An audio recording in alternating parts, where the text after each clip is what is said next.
Hi, this is Peter from Game of Trades. I'm here to help you navigate through this crazy market.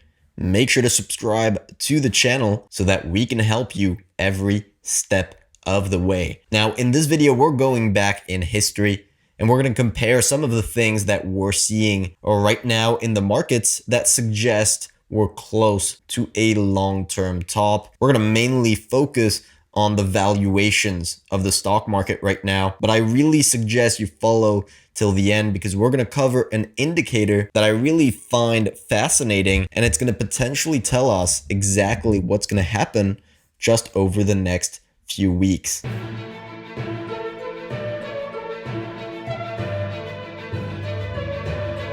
Now, by the way, we're talking about a long-term top in the market, but we are long on the markets right now. I don't want to make anyone confused on our positioning on the S&P 500 right now. We went long once here and once on the retest of this important support level right here. And I believe our final target on this trade is around at 37.89 points on the S&P 500. We've hit the first two targets from this trade right here that was posted beginning of November with these three targets. And it's really nice to see a lot of the members on the website following along this trade. But getting back to what we were talking about before, that's from a trading standpoint. This is purely trading. From an investment standpoint, our outlook on the stock market is very different. And that's what we've been saying on this channel. This is a trader's market. This is not an investor's market. Right? As an investor, you don't want to be going through these ups and downs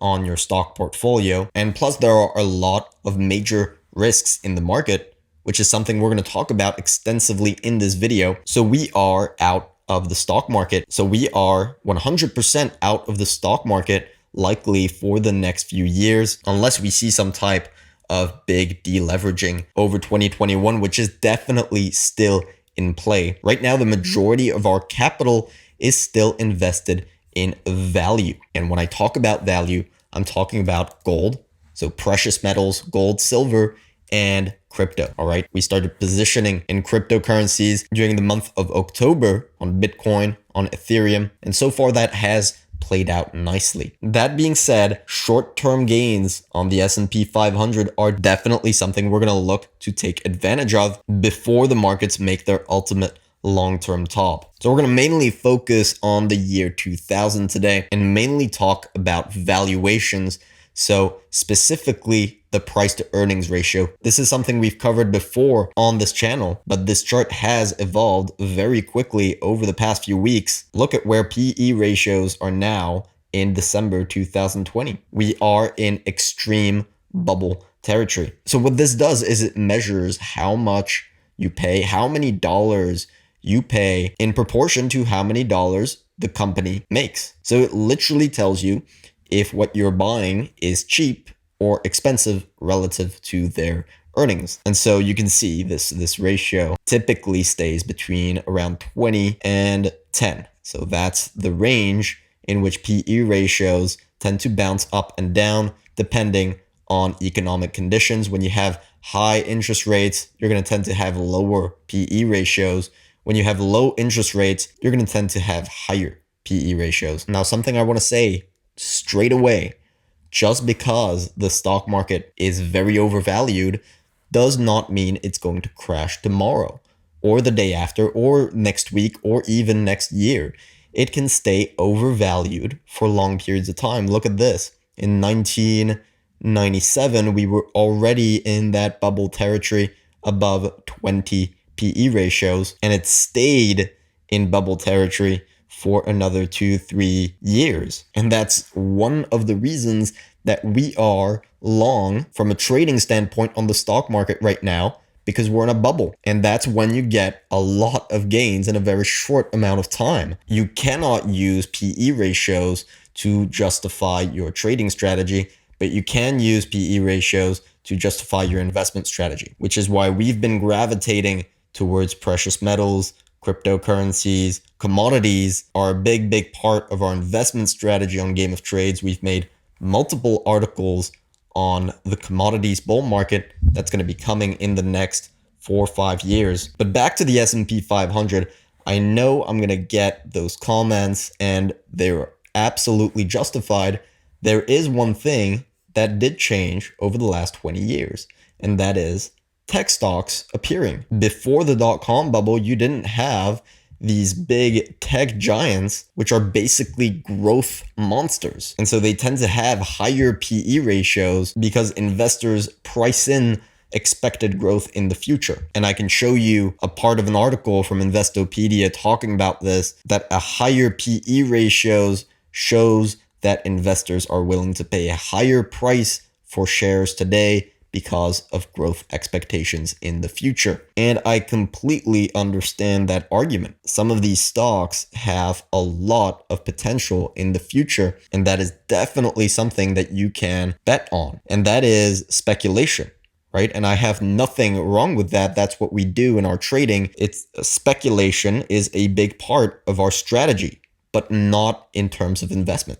In terms of investment, we try to preserve our value. And so we try to stay away from this type of reasoning. Because if you're in a market where investors are making big speculations on stocks, then you're going to see a very volatile market that's impacted by sentiment like greed and fear. And that's something we generally want to stay away from. So that's the first point that I want to make. Its impact. A speculative market is highly susceptible to sentiment like greed that makes these irrational moves, and feared also making these irrational moves. And the second point I want to make is that this type of market that speculates on future growth is extremely dependent on an easy money environment. So this is the 10-year bond yield going back to 1982, showing you that interest rates have been going down steadily for 40 years nonstop, illustrating the fact that since 1982, we've been in a gradually more easy money environment. And as I said at the beginning of the video, easy money pushes PE ratios higher, it pushes speculation further, and it makes these big bubbles appear. So if you're betting on the stock market long term right now, you're betting on yields staying low for the long term, right? And I might agree that they'll stay low for another maybe 2-3 years. But when we're looking at our investments, we're looking at 5-10 years out from now. Where do we want to place our money? And with all the monetary stimulus and the fiscal stimulus, Federal Reserve and the Treasury actually putting out stimulus checks like never before, we're likely to get some inflation in the next few years. And that's something to pay attention to. If you look at this ETF, RINF, inflation expectations, you're going to see what's been happening over the past few weeks.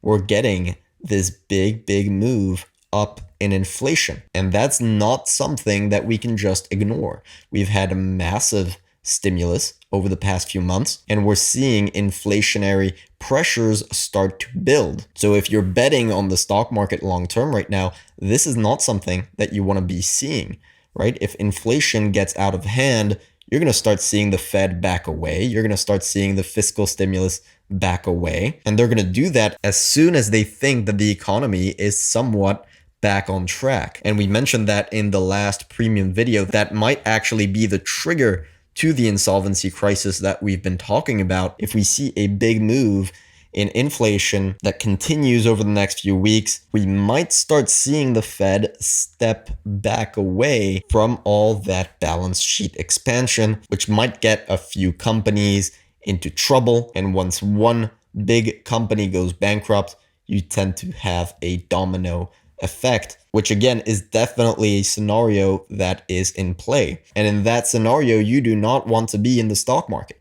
So whether we see a long-term trend up in inflation or a big insolvency crisis, either way, the stock market is unlikely to outperform. If we see higher inflation levels, then you're going to see the PE ratios of the stock market start to go down, right? You're going to start seeing this ratio come back into the overvalued or fair value territory if we start seeing rates go up. That was what happened in 1982. We had rates at around 10-15%, and look at where the stock market was valued.